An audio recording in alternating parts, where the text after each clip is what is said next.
And Dartmouth takes the lead once again. They lead 5-4 off a home run with 2 outs. And now Seattle University is doing a comeback here. Looks like they're going to be run rule. Now they're only down 4 with no outs in the top of the 5th. Yeah, Seattle was in a tough spot, but now able to put up 4 runs. There's still no outs as Sapp sits down Spadafora. That'll be Sapp's first K of the day. 28th strikeout on the season. Good job by Sapp to settle down, settle in, and record a strikeout as the Redhawks now get back to the top of their lineup with Frankenberger. She tripled back in the 3rd inning. So a threatening hitter in the box for the Redhawks.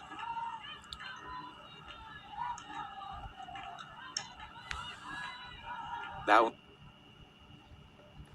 So both these teams are playing in the Western Athletic Conference, and they're playing a double-header today. Some of these schools do, if they don't play every team, to try to play every team, like they'll schedule like a doubleheader, teams will. They'll play a doubleheader with conference teams. Some conferences don't throughout the whole year. And just play the traditional 3 weekend games against conference opponents, during like a certain part of the year. And they don't play every team in conference.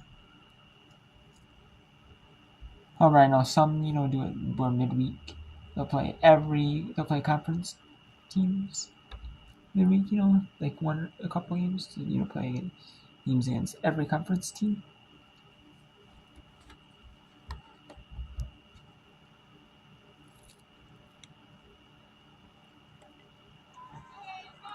I mean, they at least have games scheduled throughout the year. I mean, you might not play every conference team, but you have games scheduled against every conference team throughout the year.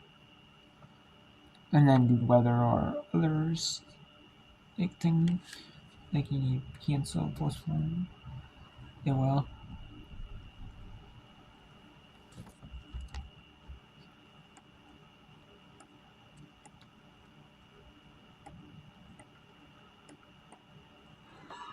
Two 2-1 now to Wilson.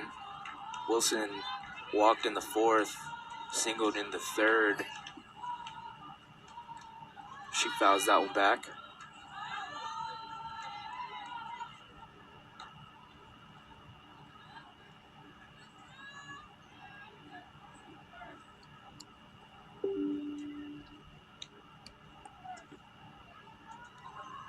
Two now to Wilson. She puts that one in play. Over to Rodriguez. The runner's going to be sent home. It's going to be a good play. Runner's called out. Great play by Amber Rodriguez. Saves another run from score. And that is 11-5.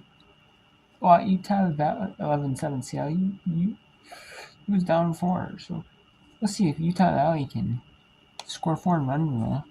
In 15-7, the high score run rule. But now let's go back to Dartmouth University here and see if they can get the win.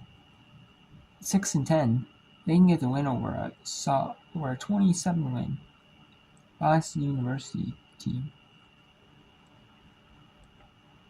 This game on the mound, and I'll look to finish it out in the field. Hit hard to short, but the catch is made. Ashley France. And Boston University is down to their last 2 outs. Lizzie Avery will step in. She walked, grounded into a double play, then struck out. Looking for her first hit today. And a big moment.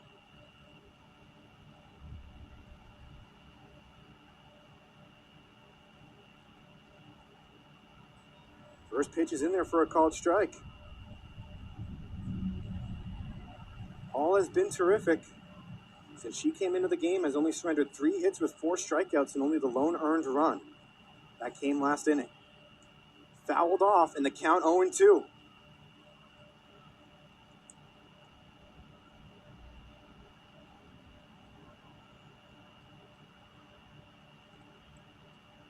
This is a game that once Boston University tied it, the thought had to be that they would have a chance to win it in the 7th, but Dartmouth able to stay in it, able to secure a 5th run. And now Hall has worked herself a 1-2 count here. If she can put a finish to this one, this would be the biggest win for Dartmouth this season. The 1-2. Narrowly misses the inside edge. And the count now 2-2. Good patience here from Lizzie Avery, who knows that the important part here is you don't have to get it all in one swing. Find a way to get on base. Trust the people in the lineup behind you. She'll take that pitch outside and has now worked herself a full count. Was 0-2, now 3-2. Dartmouth has no activity. Hall will finish this game. 3-2 pitch. Misses the outside edge. And a 1-out walk. The tying run now at first base for Boston University. And up to the plate, Kylie Doherty. Struck out in her first 2 appearances, was pinch hit for by Williams, who also struck out. And now she'll be back in to try and get her first hit of the day in a big moment. Batting .280 on the season. Was pinch hit for her, went back in the field, and now back up to bat.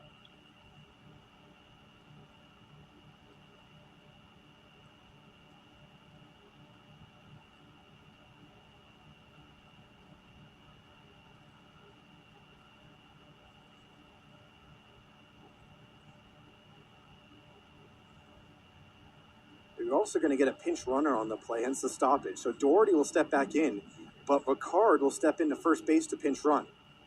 So Ricard, you've seen what she's done on the mound today. The only run she's allowed in the past couple innings since she came in a tough spot in the bottom of the first was that home run. Throw back to first will not be in time, trying to keep Ricard Arnis on the base paths.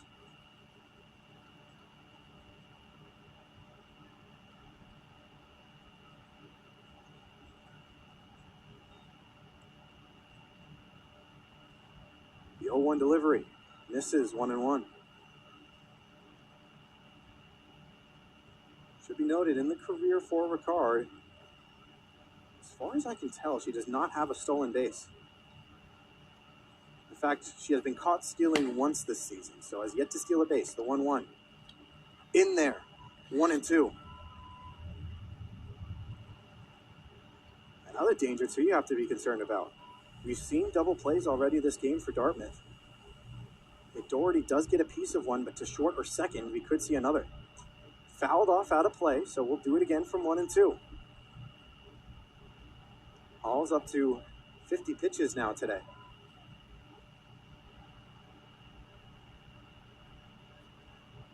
Pitches, 4 strikeouts, only the lone walk.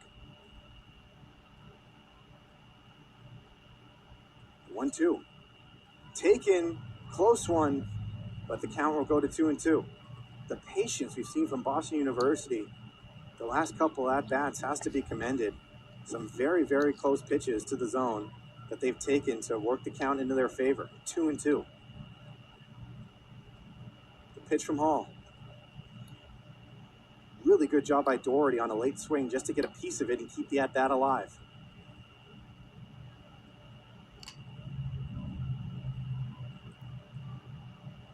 Doherty's been good this season, a .288 average, a .358 on-base percentage. Hasn't gotten on base today, though. 2-2 count. 2 outs away. This one bounces in. Throw to second will not be in time as Ricard is in standing up. So the tying run now at second base and the count full for Doherty.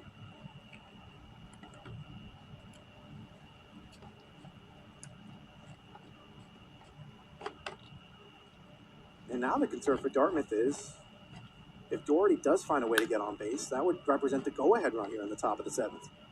The 3-2 pitch, fouled off.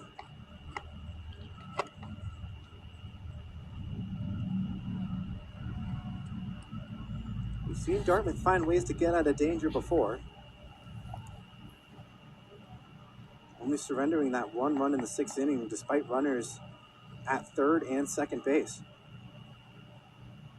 3-2 pitch.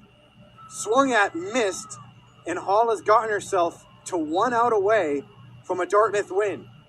2 outs, tying run at 2nd base. Up to the plate is going to be the pitcher that started the game for Boston University, Allison Boas.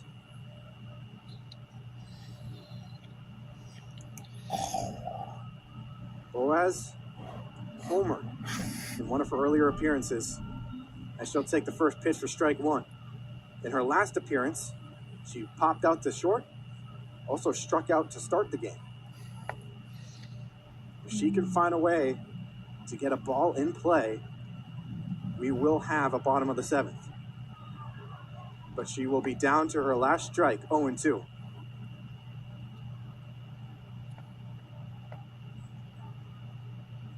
Hall just recorded her 5th strikeout of the game. Has done terrifically in relief, as this one's fouled out of play and the count will remain 0-2.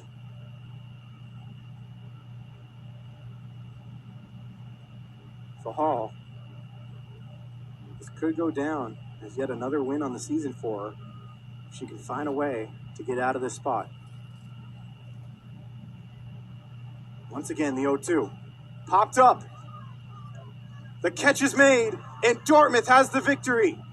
They win 5-4 against a Boston University team that only had 3 losses on the season coming into today. And Boston University gets upset on the road by Dartmouth University. Dartmouth wins 5-4.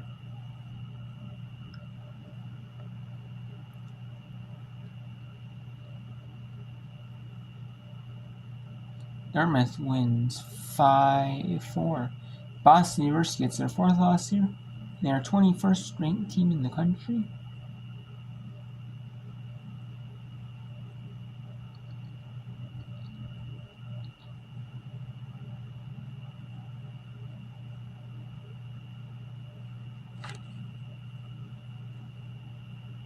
Boston University was the 21st ranked team in the country.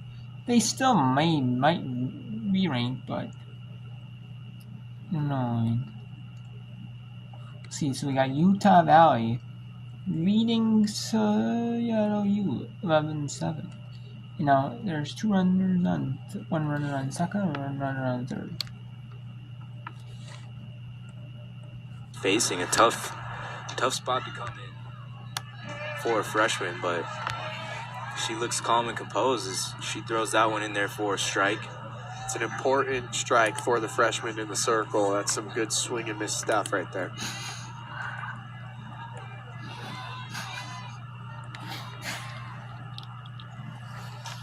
That one fouled off by Armendariz. That runs it 2 balls, 2 strikes now. All of a sudden, Vance fights back, even up the count, and now has a pitch to work with here to try and get Armendariz out chasing. Triples. The 2-2 from Vance. Armendariz puts that one out deep. Center fielder at the warning track, and Benny's going to come in and tag up and score with ease. That'll run the score now to 12-7.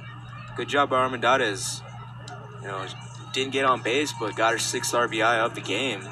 6 of the 12 Armendariz is responsible for. So that's an important sequence there as well by Megan Gibbs with the no-out bunt to put those runners in that position. It's exactly why head coach Cody Thompson wanted to manufacture that run there. That brings up Angel Mann now. She fouls that one out of play for the first pitch of the at-bat. Mann singled in the 2nd and got on in the 4th after an error from the shortstop.